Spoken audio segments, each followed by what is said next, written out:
What's up, YouTube? I am John and you're watching Johnny Fabs, and today we are working on my 2017 F250 6.7 liter PowerStroke. So today we're going to jump into working on it. It has a coolant leak and I had it diagnosed and they said it is leaking between the head and the block. So today we ordered the parts in and we're going to do a head gasket on this. And so I'm going to take you guys along. I haven't seen many videos on YouTube, if any at all, on how to do a 6.7 liter PowerStroke head gasket. And so I'm going to go ahead and do that today or this weekend and try to film as much as I can on the process. So if you guys are going to try and do this at home, hopefully this video helps. And hopefully it can save you some money, as the labor cost for this job was around $4,000. So I'm going to try to save $4,000. But for now, I have the parts here. I did order a new cylinder head for the one side.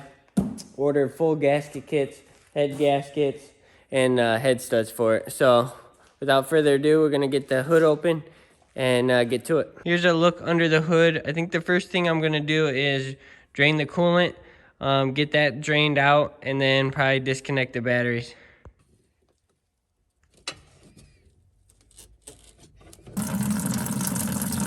So I took the cap off and it's draining the antifreeze. Now I'm gonna disconnect the batteries.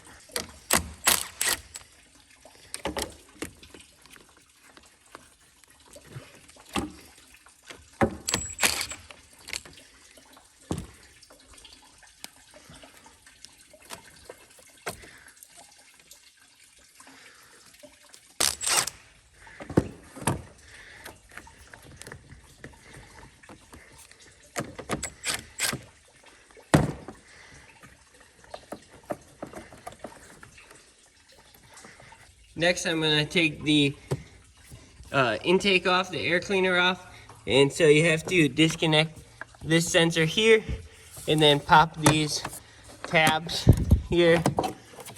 There's 4 of them, and then this will come off. And then you have to take this water hose off, and then this flathead, or I think 7mm off. And that'll pull this air intake off.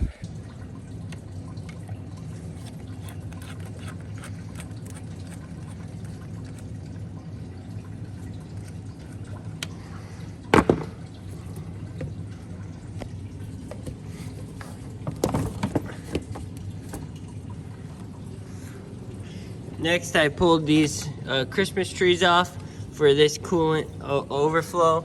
And then there's one that goes on the intake manifold here.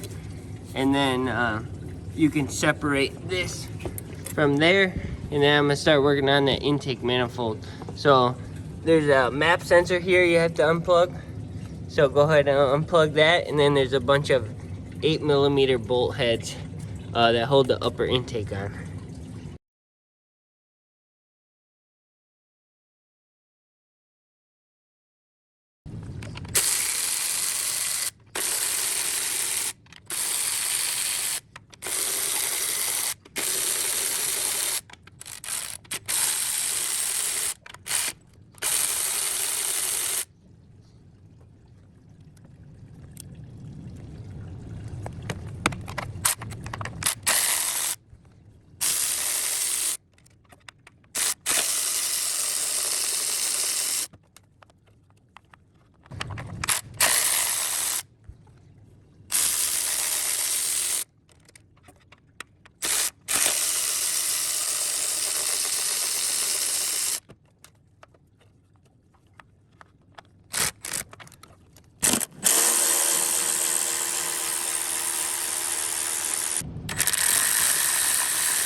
So once you get all the 8mm bolts out of the intake, loosen up. There is a couple 10s and a 112 that you have to take off for this trans and oil dipstick, but it should be really loose and you'll have to wiggle this out. It shouldn't fight you at all. like coming off of the motor. If it does, that means you're missing one bolt. So make sure you got all your bolts, and then you'll have to kind of wiggle this thing out to get it underneath of this cowl out of here. Now that the upper intake is off, I'm gonna take this charge tube off. There's these little metal clips. You just have to take a pick and peel it off. I undid this wire here, and then they should just wiggle off. And I'm gonna get that up out of the way. Now, I'm gonna take these 10 mils off here and get this turbo feed off. And then there's a flathead back here. So I'm gonna go ahead and do that. Now that I got the turbo intercooler piping off, there was a hose clamp here and then another spring clamp thing where you use a pick to get it off. I think I'm gonna take the fuel filter off, get those lines out of the way, and go from there. Next, I took the PCV, or the breather box, off, and there's two 10 mils in the back, one here on the side and one on the front by the fuel bowl, and that makes up for a lot of room in there. Hopefully you can see the two bolts back there, and then one on the front, and then one back behind the fuel bowl. Next, I think I'm gonna take this upper radiator hose off and start getting the crossover tube off. So just have to pull this clip off, and then same over there. Next, I'm gonna pull the thermostat housing in the thermostat so I can get this crossover tube off. Pull that off. And I did just replace these because I thought the coolant leak was this hose going to the turbo here, because I heard that's a common failure on these. And so I replaced that, and it still was leaking, so I replaced the crossover tube gaskets, still leaking, so I took it into the shop, and they took the alternator off and pressure tested the radiator, and it was leaking between the head and the block. So I got the 3 crossover tube bolts on this side, these ones here, and then there's a bolt back here for this coolant hose. And then you have your turbo feed line coolant clamp, slide that back. And then you have a couple electrical little wires snapped to it. And then this fuel rail, there's a bolt there, you have to take that bolt out. And then this wire loom lays down on there, you have to take this bolt out right here. That's a 10 mil, the rest are 8 mil. And then this crossover tube should be loose and should come out. Now that I have the crossover removed, I think I'm gonna take these high pressure fuel lines off and get those out of the way. So there's an 8mm on the CP4 down there that holds that on. And then down on this end, there's a quick connect, and the other line comes down and threads in to the fuel rail. Next, I'm disconnecting this fuel rail, or fuel line, hard line. There's an 8mm here, and then you have to undo this sensor. That unplugs, and then there's a Christmas tree here that pulls out of here. Then you have your fuel line here from the fuel bowl that's clipped to it, and then this is attached to the bowl typically, so you don't have to take that off. And then this runs over, and you have to take this line off, and then it feeds down here at the fuel rail, so you guys can see. But yeah, so I'm gonna take that off. So I went ahead and disconnected all of the injector wiring, and then I pulled out the glow plug harness too. Those just pull out. I did pull the inner fender out to make that easier, and you have to do all 4. And there's also this sensor here, and then this sensor plug here on each side of the fuel rails. So yep, and next I am going to pull off this I think this is the like a return line, so I'm going to take these off of each injector. To take the injector return lines off, you have to pull this top part up and then it'll come off. So you just have to pull this top part out and then it'll let you pull the rest off of the injector.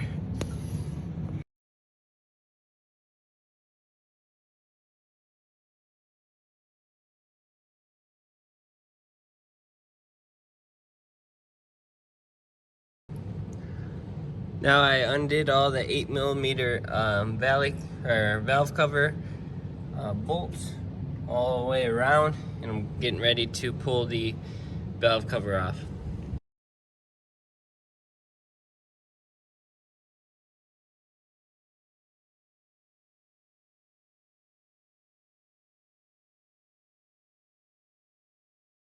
Alright guys, so jumping forward, I took the head studs out. Those were 15mm socket, and then we ended up pulling the head off.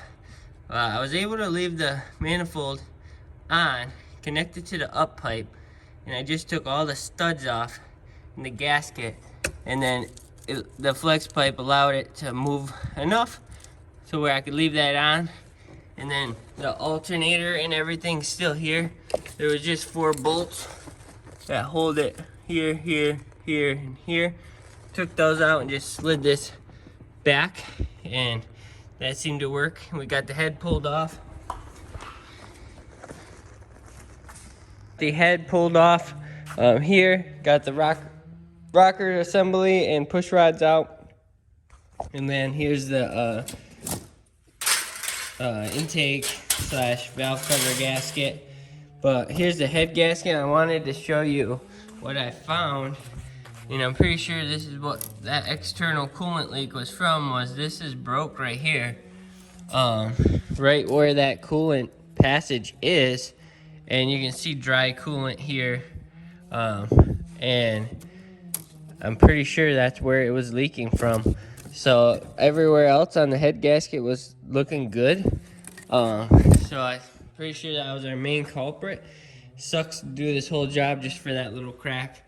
But yeah, I just went ahead and cleaned the block up in here with just a Scotch-Brite pad and a razor blade. And so it looks pretty clean now. And yeah, so I'm gonna get ready to put the new gasket on there. I put the dowel pins back in.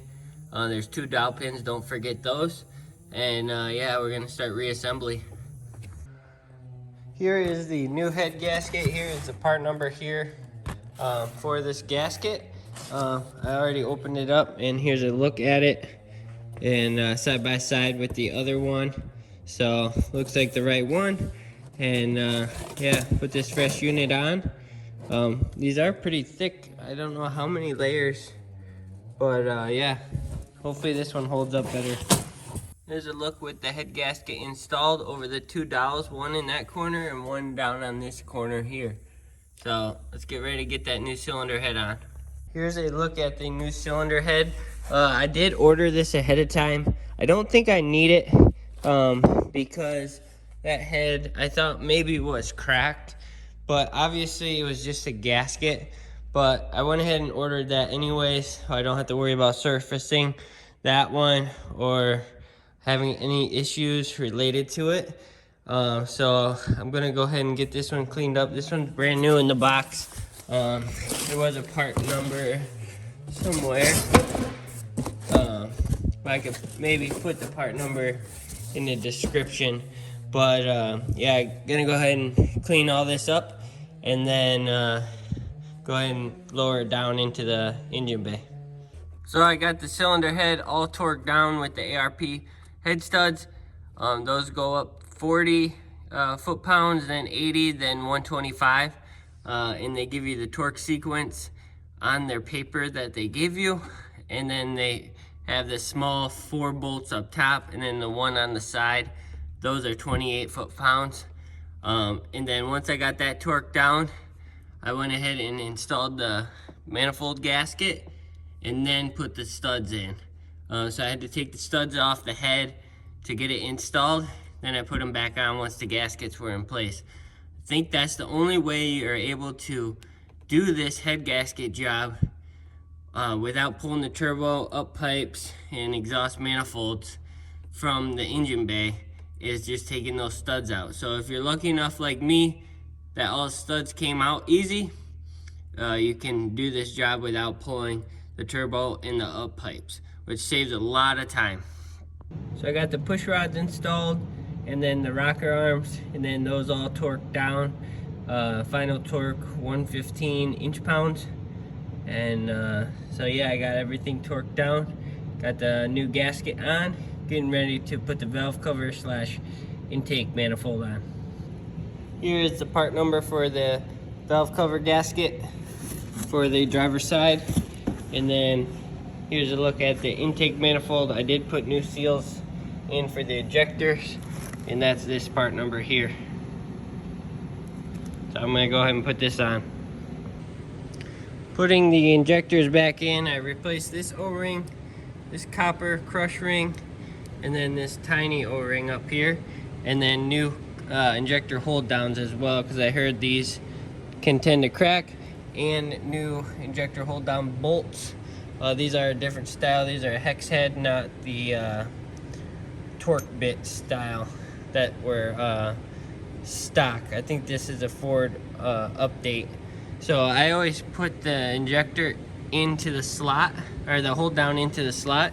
That way you can know you're getting it lined up, and then puts a little bit of oil on there, and then you can drop it in and get it lined up correctly with your bolt hole.